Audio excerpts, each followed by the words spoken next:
السلام علیکم ورحمۃ اللہ وبرکاتہ۔ کیا حال ہے آپ سب کا؟ میں امید کرتی ہوں آپ سب خیر و عافیت سے ہوں گے انشاءاللہ تعالی۔ آج ہم اللہ تعالیٰ کی توفیق سے سورہ البقرہ کے آیت نمبر 20 کا پہلا حصہ دیکھیں گے، اس کی تلاوت اور ایکسپلینیشن۔ اعوذ باللہ من الشیطان الرجیم، بسم اللہ الرحمن الرحیم، یکاد البرق یخطف ابصارہم۔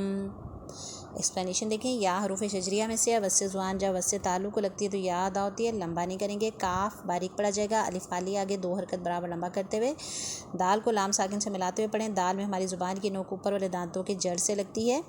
لام میں ہماری زبان کا کنارہ جب اوپر ثنایا، رباعی، انیاب اور ضواحک کے دائیں یا بائیں جانب مسوڑوں کو لگے تو لام ادا ہوتا ہے۔ لام باریک پڑھیں گے۔ با کو رو سے ملاتے ہوئے پڑھیں۔ رو کو یہاں پر ہم موٹا پڑھیں گے پچھلے حرف پر زبر کی وجہ سے، اور با بھی حروف شفیہ میں سے ہے۔ اس میں ہمارے جو ہونٹوں کے گیلے حصے ہیں وہ آپس میں ملتے ہیں۔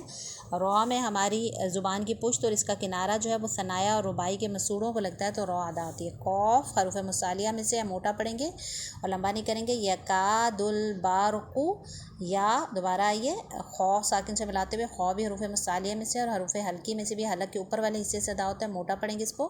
تو بھی حروف مصالیہ میں سے اور یہ حروف نتیہ میں سے بھی ہے۔ زبان کی نوک اوپر والے دانتوں کی جڑ سے لگتی ہے اور زبان کی جڑ اوپر کی طرف اٹھتی ہے تو ادا ہوگی۔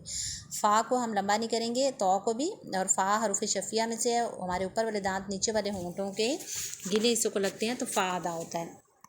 فا کو لمبا نہیں کریں گے۔ یخطف، حمزہ کو با ساکن سے ملائیں گے، با پر کلکلا ہوگا، دوبارہ آیا با، یعنی ہونٹوں کے گلے سے آپس میں ملتے ہیں، با حروف کلکلا میں سے باز پلٹ کے آئے گی۔ صوت کو موٹا اور سیٹی کے ساتھ پڑھیں۔ زبان کی نوک اوپر نیچے کے دانت آپس میں ملتے ہیں تو اندر سے ان کے کناروں کو لگتی ہے، ساتھ میں زبان کی جڑ اوپر کی طرف اٹھتی ہے۔ سب موٹے پڑھے جانے والے حروف میں زبان کی جڑ اوپر کی طرف اٹھتی ہے، ٹھیک ہے۔ یہ حروف صفیریہ اور حروف مستعلیہ میں سے ہے۔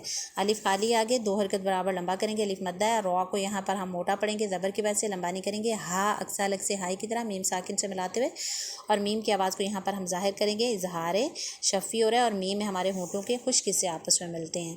وقف کی صورت میں یہ ایسے ہی پڑھا جائے گا۔ ابصارہم، یکاد البرق یخطف ابصارہم۔ السلام علیکم ورحمۃ اللہ وبرکاتہ۔